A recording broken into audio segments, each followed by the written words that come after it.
It's a pleasure to be able to contribute to our Regenerative Future 2024, hosted by Matt Powers. Matt is one of the younger powerhouses of permaculture and kindred networks, creating the world we want by living, demonstrating, and teaching it each day. I'm speaking to you from Meliadora, our permaculture demonstration site, where we've been living for the last 35 years at the edge of the village of Hepburn Springs, 120 kilometres northwest of Melbourne. This is Dja Dja Wurrung country that, like the rest of Australia, was never ceded by the Indigenous people who were displaced and dispersed by illegal graziers in the 1840s, and from the 1850s by a surging population exploiting the world's richest gold region. Wool and gold contributed to Australia becoming, by 1900, the richest country in the world per capita.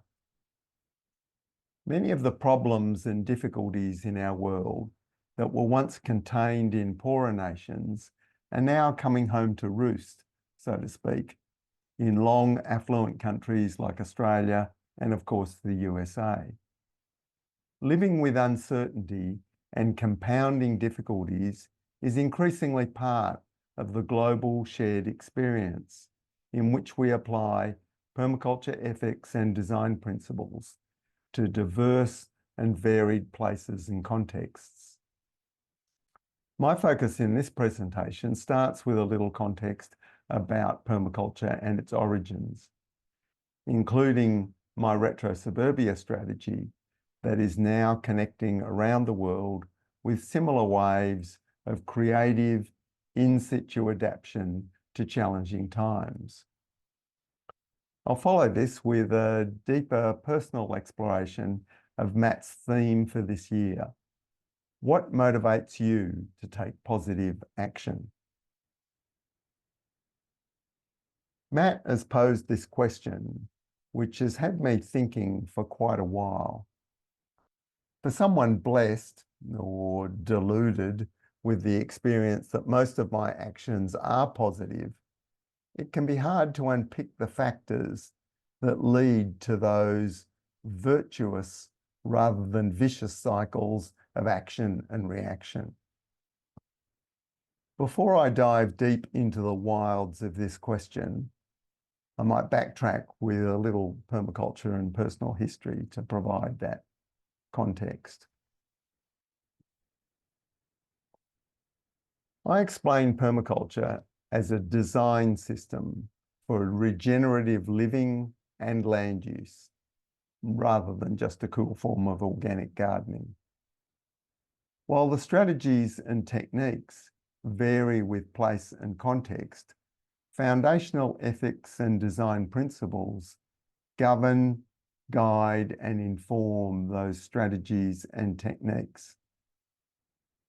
Each principle is a positive action statement that we can use to inform our small and larger personal and collective decisions. The icons act as visual cues and embody some aspect of the principle. The principles function like spokes of a wheel in tension with one another, keeping our wheel true and moving well. All 12 are anchored to the hub composed of the three ethics: care of earth, care of people, and fair share. This specific framework of permaculture ethics and design principles has, over the last 2 decades, consolidated and deepened understanding of permaculture, both within the global movement and has worked as a positive agent of influence beyond the bounds of the movement. Permaculture design can be applied to most areas of life and work.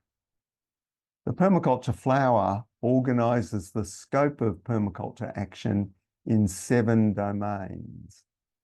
The domain of land and nature stewardship, including gardening and animal husbandry, is the primary domain where we learn the design principles from our working relationship with nature, which we then apply to the other domains that similarly need redesign for a regenerative and just society. At the household level, we simplify those 7 domains to 3 fields of action: the built, the biological, and the behavioural. So I want to talk briefly about the lineage of this focus on the household level of positive action. Permaculture was conceived in the mid-1970s, a decade before the sustainability concept. In the 1980s, permaculture early adopters were mostly focused on self-reliance in rural environments. These individualist pioneers established horticultural and architectural innovations in both household and intentional community contexts. In Australia, in many other countries, those projects were often started from scratch in unfamiliar territory on what planners and architects call greenfield sites. Since those years, permaculture has grown and evolved into a worldwide movement across more than 100 countries, with many different expressions and evolutions. One of those evolutions was the Transition Towns movement. Rob Hopkins, the founder of the movement, was a permaculture teacher and activist living the back to the land life at the Hollies community in rural Ireland, when he invited me and Richard Heinberg, amongst many others, to a community conference at Kinsale, the conception place of Transition Towns. Transition took off with Rob's move to Totnes in southern England. Since then, transition in Britain, Australia, and around the world is about community building and resilience in existing, mostly urban localities in response to looming threats of climate change, peak oil, and economic contraction. It focuses on the people side of permaculture, while often using projects in the built and biological fields to achieve those ends.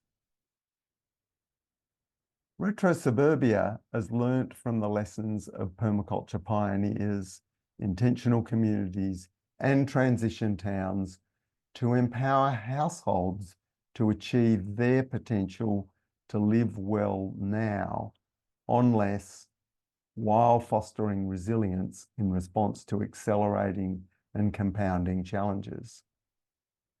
Households are often overlooked or taken for granted by activists and influencers focused on the tension between the individual on the one hand and the community on the other. I believe our small, isolated, and barely functioning households are the weak link in the ability of long affluent societies to face difficult futures. Meanwhile, most public discussions about the future remain obsessed with the individual or the vast structures created by governments and corporations, with an occasional nod to the concept of community. Retrosuburbia is about creating diverse models of how our households can be the essential building blocks of relocalized economies and self-regulating communities. So Retrosuburbia is a pattern language of retrofitting the built, biological, and behavioural fields of suburban households, all empowered and governed by permaculture ethics and design principles.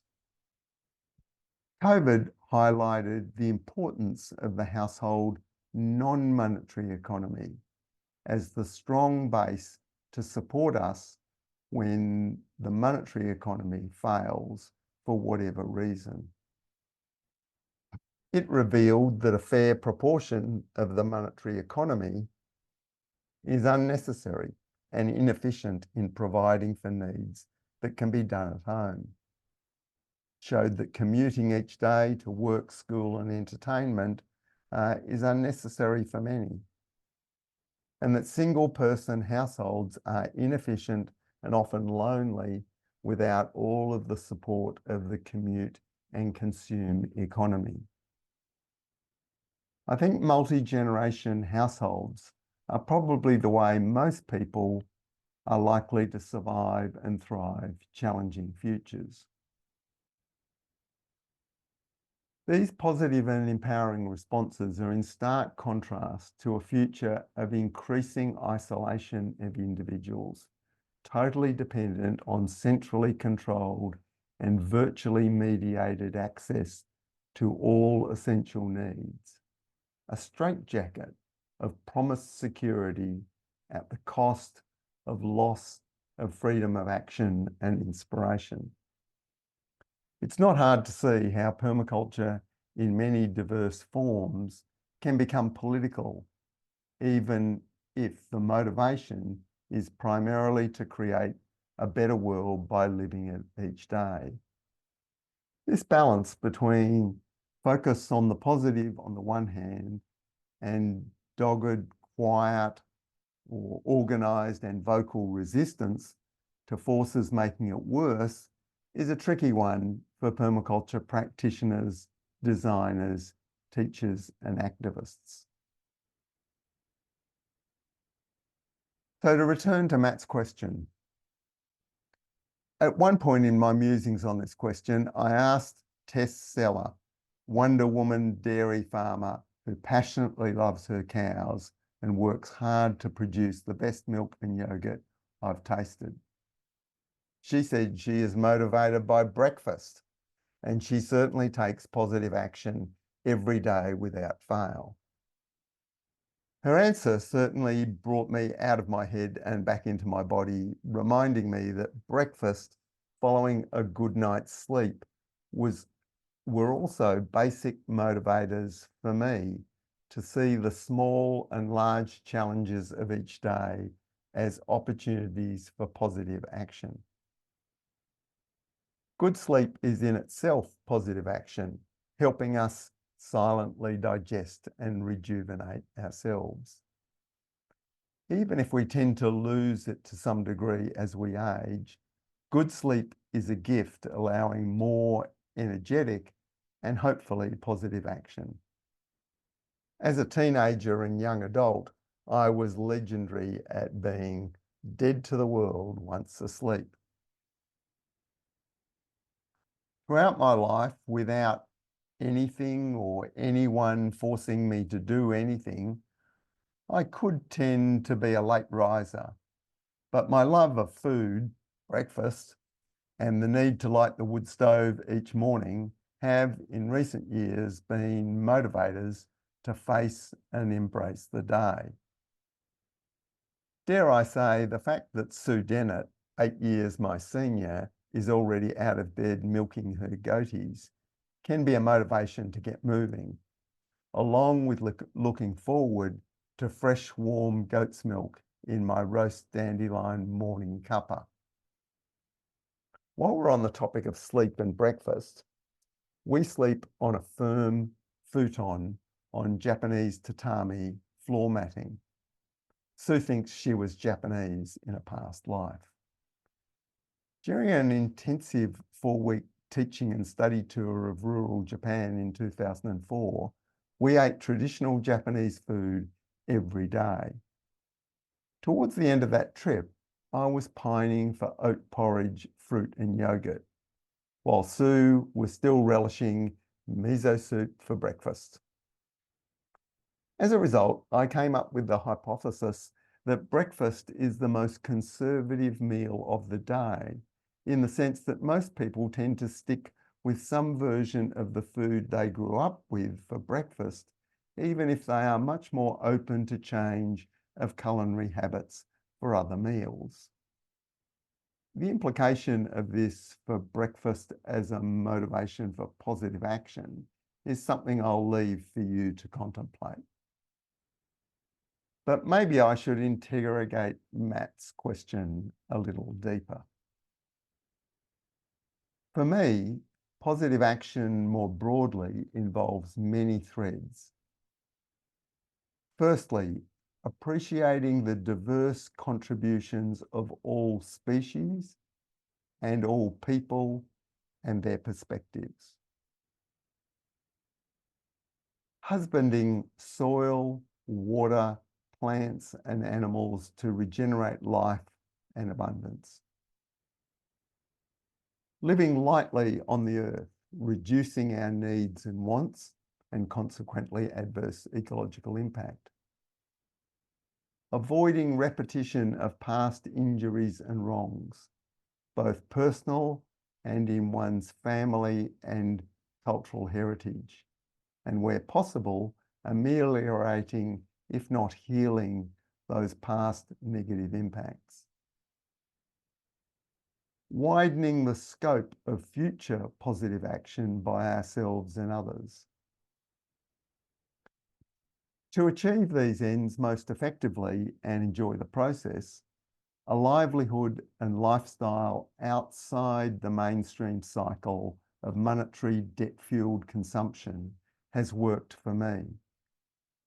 Through a broad application of what often goes by the shorthand off-grid living, we minimise our contribution to and express our resistance through a systemic boycott of the machine destruction of people and nature. Motivation for me comes from many sources, both internal and external.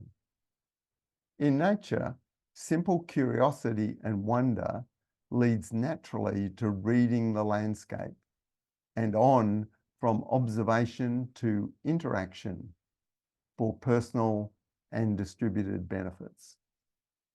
Showing others what we can learn and do has been a lifelong passion.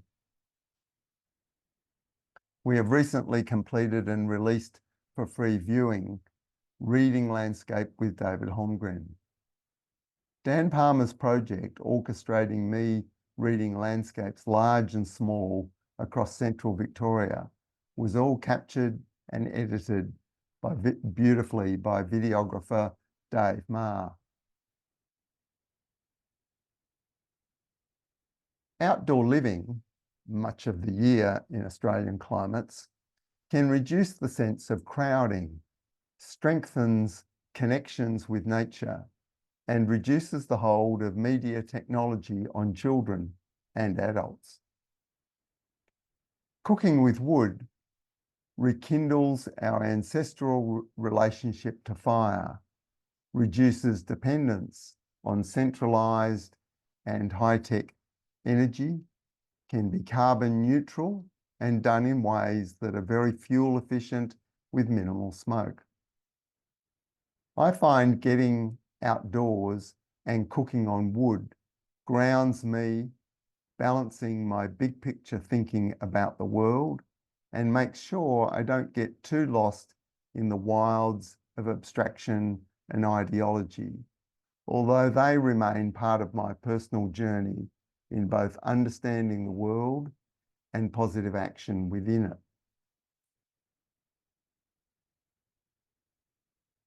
In response to almost all forms of groupthink, I tend to be motivated to express devil's advocate positions to broaden and balance the basis for positive action, highlight injustices others don't see, and avoid the tendency to be like the proverbial lemmings running off a cliff of collective delusion. In the built field, I love to repair, restore, and tinker as a fun and rewarding alternative to purchasing new, that simultaneously creates new stories about our connection to the material world, which consumerism consistently fails to do. Throughout my life, I've been motivated by mentors and key influences. Beyond family, these four older men stand out as perhaps having the most enduring conceptual influence on my life's work with permaculture.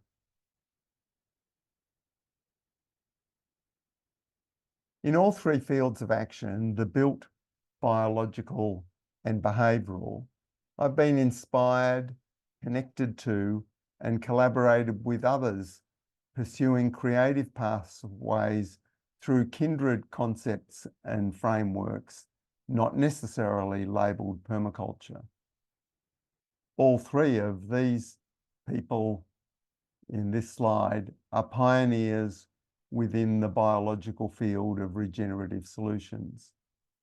Paul Stamets, pioneer of mushroom cultivation and remediation, was one of many I'd hoped to connect with while in North America in 2005. I thought that opportunity had passed when we met by chance in the Ho River wilderness. Paul's work was a major influence on many Permies, including Nick Ritter, who, with his partner Kirsten Bradley of Milkwood Permaculture, were resident contributors to Meliodora from 2017 to 2019. Previously, on that same trip in the US, a permaculture colleague introduced me to, and we stayed with, Joe Hollis at his mountain gardens not far from Asheville. I thought at the time he could be the most knowledgeable person on the cultivation of Chinese medicinal herbs in North America, that is. All of it self-taught over more than 30 years. His authorship of the paradise gardening concept dates from the 1970s, a parallel to permaculture. A while back, I learnt that Joe's great library, seed bank, herbal apothecary at Mountain Gardens burnt down in March 2022, but the crowdfunding was rebuilding, and then that Joe had died in November 2023, but that collaborators and students were committed to keeping Mountain Gardens going as a learning centre. Much closer to home, Burrum Biodynamics is in the Great Wimmera grain growing belt of Western Victoria, and has been our primary supplier of grains and pulses for our own consumption, course catering, and distribution through Sue's informal food share for the last decade. More recently, Sue discovered that she and Tanya were related. Visiting the farm in 2019 to have lunch with Stephen and Tanya included bread baked by Stephen from wheat grown and processed on the farm, where he was the fourth generation, a rare situation in rural Australia. This was very special for both me and Sue. Deep connection to people and place with story motivates me to positive action. When others are themselves inspired and motivated by one's own work and teaching, then it provides an especially powerful positive feedback loop to motivate me to find new ways to support their creative endeavours. Working with Beck Lowe and Brenna Quinlan to turn my adult permaculture soap opera story of Aussie Street into Our Street, a book for kids, was just one of those special creative experiences. Our Street teaches the lived history of ordinary Australians in meaningful ways to empower and motivate the next generation so they can transform their home and street with or without the adult's approval.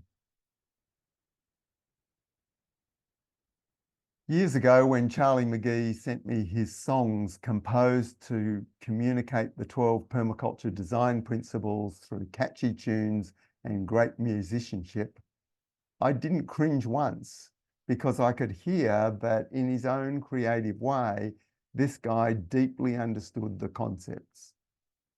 Our support for the project was recognition of the power of the arts in the spread of permaculture thinking and action.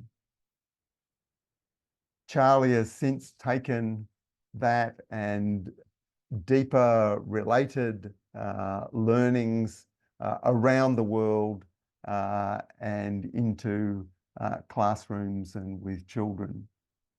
He's been a close friend, and his collaboration and life partnership with Brenna Quinlan shows how another generation of permaculture creatives is motivated to take positive action.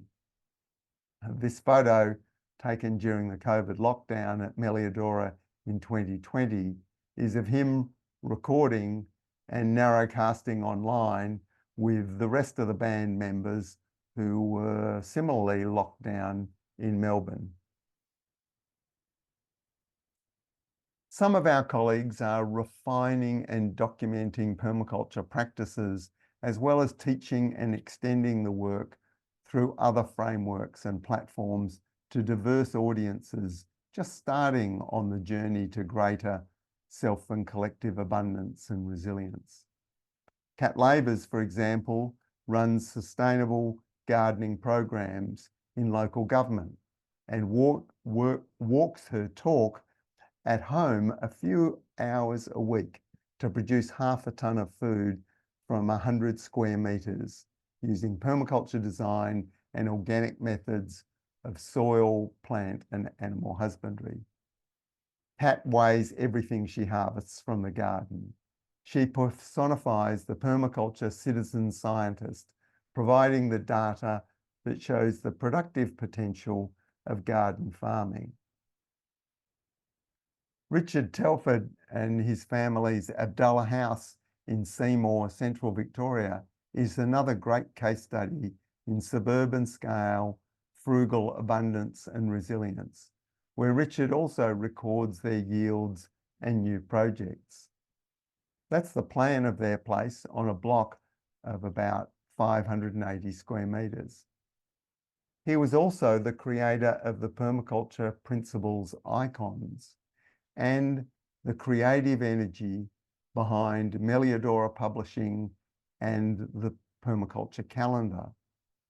Over more than 2 decades, his collaboration has spurred and assisted much of my positive action to communicate permaculture to audiences in Australia and around the world.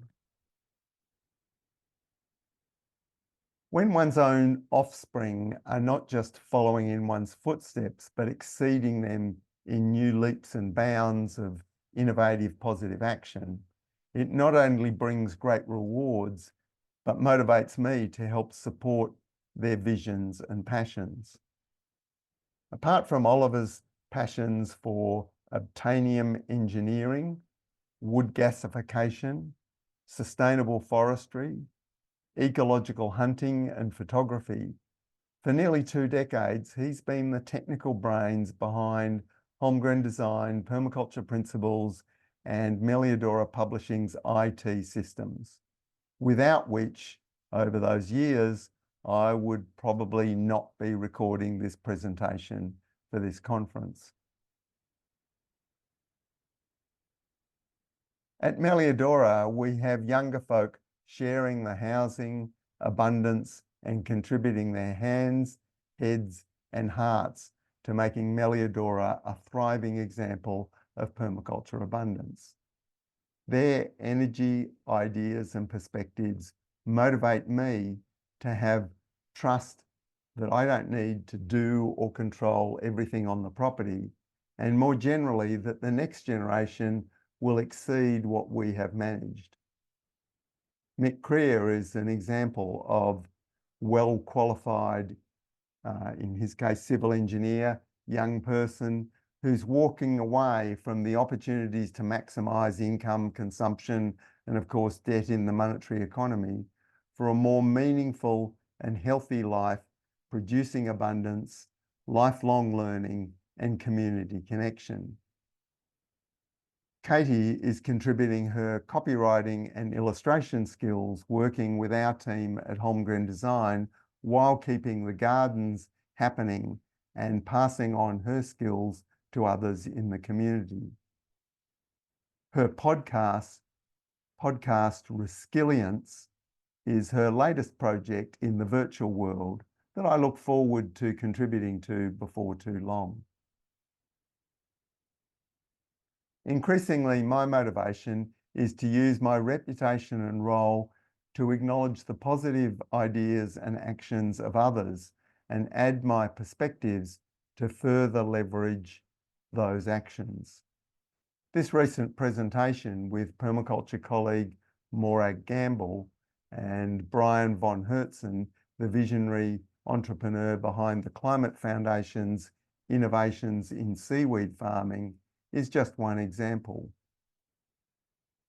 A scientific paper to the peer-reviewed journal One Earth by von Hertzen, myself, and Scott Spillis of CSIRO is another step in getting recognition of permaculture as a framework to guide and govern the use and husbandry of oceanic resources around the world.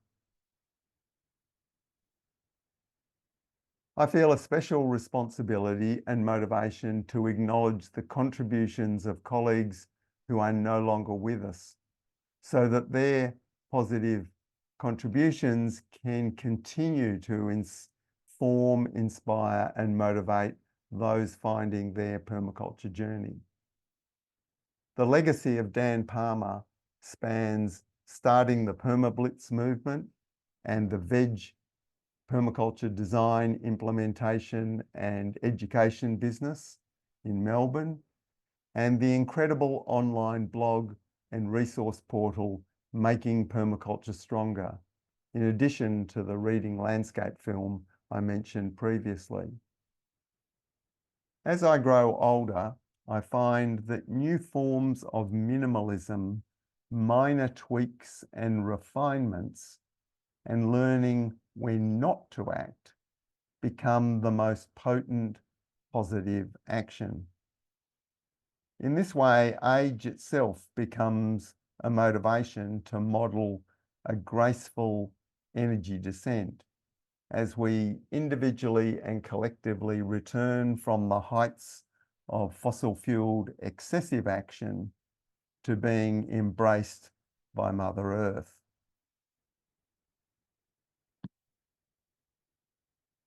Those highlighted in this presentation are just some of the folk that motivate and help me to take positive action each day. For more inspiration, practical learnings, strategic thinking, and fearless perspectives, visit Holmgren Design.